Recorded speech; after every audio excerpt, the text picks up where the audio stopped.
Aggression से, aggressive behaviour से आप चीजें हासिल नहीं कर सकते। इस देश में मेरे विद्वान साथियों ने उधर से उपलब्धियां गिनाई, हमारे कुछ विद्वान साथियों ने यहां से कमियां गिनाई। मैं दोनों के बीच में चुनौतियां गिनाना चाहता हूं। मैं हाथ जोड़ के विनती करूंगा, सरकार जरूर बनाइए, अगला चुनाव भी लड़ेंगे, खूब दिल से लड़ेंगे। इंडिया भी रहेगा, भारत भी रहेगा, कोई में से एक चॉइस नहीं है, क्योंकि हमको इंडिया भारत करके जम्बू द्वीप तक नहीं जाना है। मैं अक्सर देखता हूं हम जैसे लोग छोटी आलोचना भी करते हैं, छोटी मोटी आलोचना जो कभी व्यक्तिगत नहीं होती है। आप कहते हो कि पाकिस्तान चले जाओ, अरे कभी देखा भी हो कितनी जगह है वहां, वहां का भूगोल क्या है। शुक्रिया मैडम, मैडम मेरी शुभकामनाएं स्वीकार करें।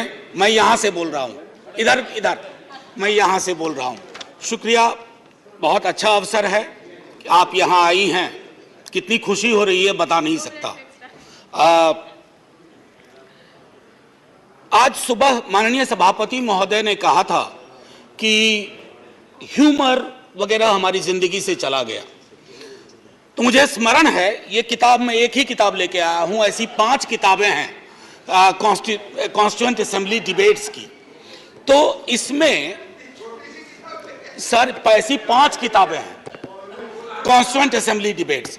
सो माननीय उपसभापति जी, एक मिनट प्लीज, माननीय उपसभापति जी, 75 कैसे बनाया जा रहा है मेरी समझ में नहीं आ रहा है, क्योंकि अगर हम कॉन्स्टिट्यूएंट असेंबली से 75 जोड़े तो 2021 में पूरा होता है, अगर आजादी से जोड़े तो 2022 में पूरा होता है, और अगर पहली लोकसभा से जोड़े तो वो 2027 में पूरा होता है।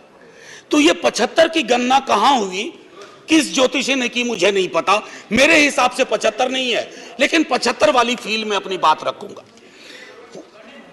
हां, तो माननीय उपसभापति जी, हुआ यूं कि सरोजिनी नायडू जी को बुलाया गया बोलने के लिए संभवतः 11 दिसंबर 1946 को। कम लोगों को यहां पता होगा कि सरोजिनी नायडू जी बिहार से चुनकर संविधान सभा में आई थी। तो उनको चेयरमैन साहब ने कहा कि अब बुलबुले हिंद, नाइटिंगेल ऑफ इंडिया आएंगी, लेकिन कविता में अपनी बात कहेंगी, प्रोज में नहीं कहेंगी। उन्हें थोड़ा बुरा लगा, मजाक में ही सही, उन्होंने कहा कि आपका अब ये व्यवहार, आपका ये कहना अनकॉन्स्टिट्यूशनल है। तो उन्होंने कहा नहीं, फिर भी सुनाना होगा।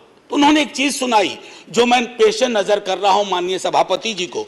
सुबह बड़ी बेसब्री से वो कह रहे थे कि ह्यूमर चला गया, तो उन्होंने सुनाया कि बुलबुल को गुल मुबारक, गुल को चमन मुबारक, रंगीन तबीयतों को रंगे सुखन मुबारक। तो ये मैं ये बता रहा हूं कि ये हमारा ध्येय था। अब सुबह चर्चा की, हमारे लीडर ऑफ द हाउस ने बड़ी खूबसूरत चर्चा की और जिक्र किया सर्वपल्ली राधाकृष्णन का। यहां ठीक सामने सर्वपल्ली राधाकृष्णन, उन्होंने एक बात कही थी और मैं वो श्लोक पढ़ना चाहता हूं। मृदुना दारुणं हंति मृदुना हंत्य दारुणम, मृदुना दारुण हंति मृदुना हंत्य दारुणम, ना साध्यं मृदुना किंचित तस्मात् तीव्रतरं मृदु।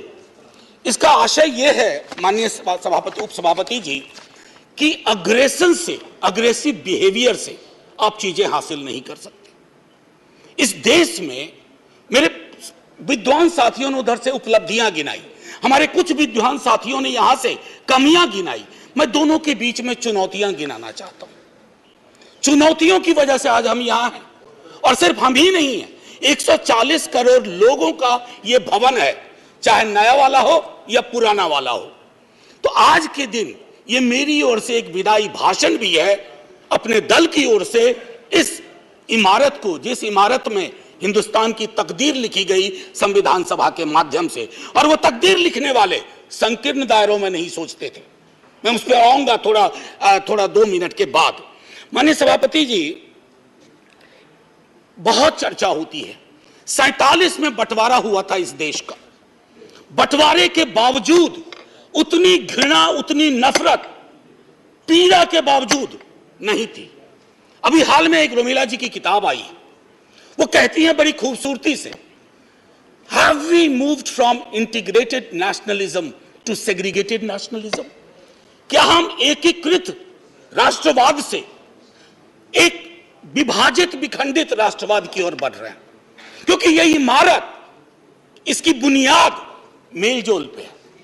इसकी बुनियाद में बंटवारे के बावजूद बंटवारा नहीं हुआ। तो मैं हाथ जोड़ के विनती करूंगा, सरकार जरूर बनाइए, अगला चुनाव भी लड़ेंगे, खूब दिल से लड़ेंगे, इंडिया भी रहेगा, भारत भी रहेगा, कोई में से एक चॉइस नहीं है, क्योंकि हमको इंडिया भारत करके जम्बू द्वीप तक नहीं जाना है। मैं सिर्फ इतना कहूंगा कि वो जो मेलजोल की सीमेंट है उसका खात्मा हो रहा है, उसको बचाइए। माननीय सभापति जी, मैं दो व्यक्तियों के मध्य में अपनी कुछ बात रखना चाहता हूं। संविधान सभा में ऑब्जेक्टिव रेजोल्यूशन जवाहरलाल जी लेके आए, और संविधान सभा में जब ड्राफ्ट सबमिट हुआ तो बी.आर. अंबेडकर ने वो ड्राफ्ट सबमिट किया। तो मैं सिर्फ कहता हूं, ऑब्जेक्टिव रेजोल्यूशन में बहुत सारी बातें थी, ये प्रस्तावना के बारे में, सॉवरेन डेमोक्रेटिक रिपब्लिक के बारे में काफी कुछ बोल चुके हैं, सॉवरेनिटी गिरवी ना चली जाए, मौलिक अधिकारों के मामले में। हमें आपके पीछे एक तराजू है, वो तराजू हमें लगाना होगा कि मौलिक अधिकार में कहां पहुंचे, सॉवरेनिटी में कहां पहुंचे, डेमोक्रेटिक रिपब्लिक के मसले पे कहां पहुंचे।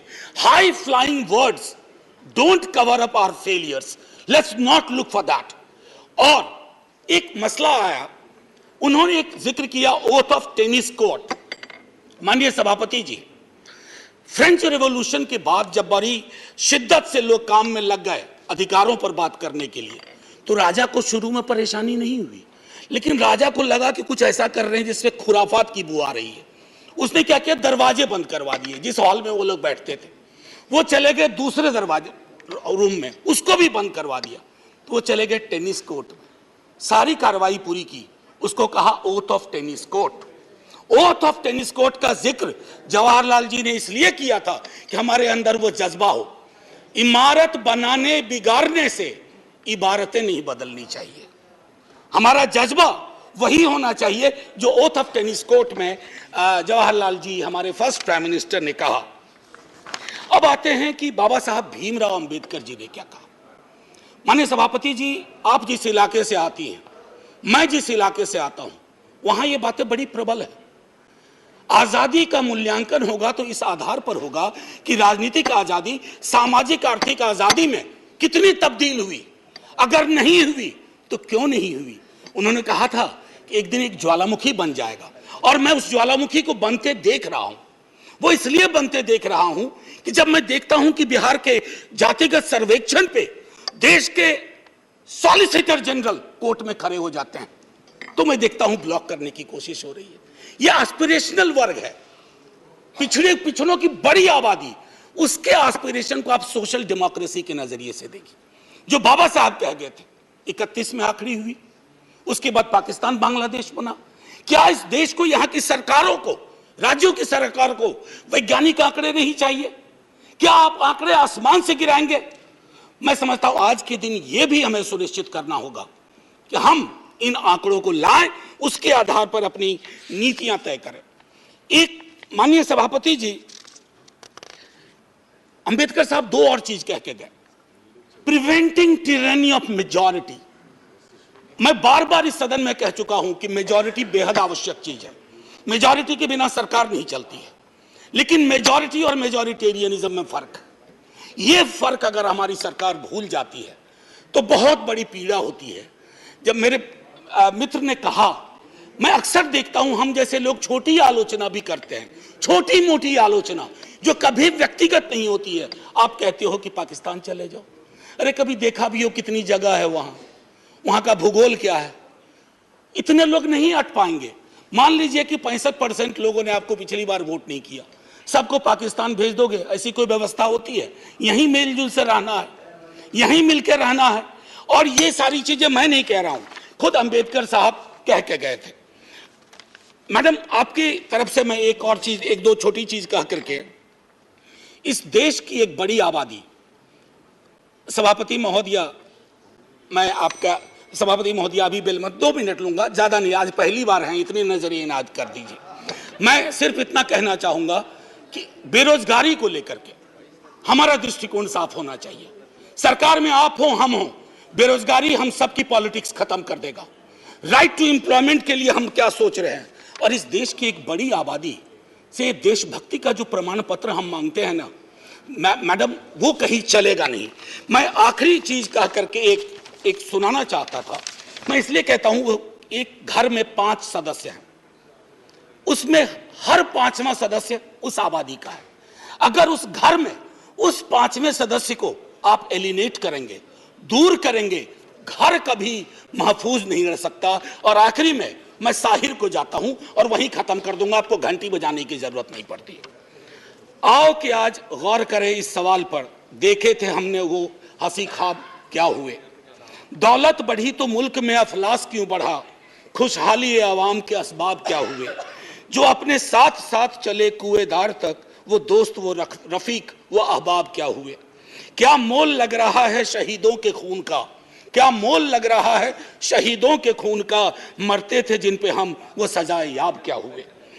बेकस बरहनगी को कफन तक नहीं नसीब, वो बादा आए अतलसों के मुखाब क्या हुए।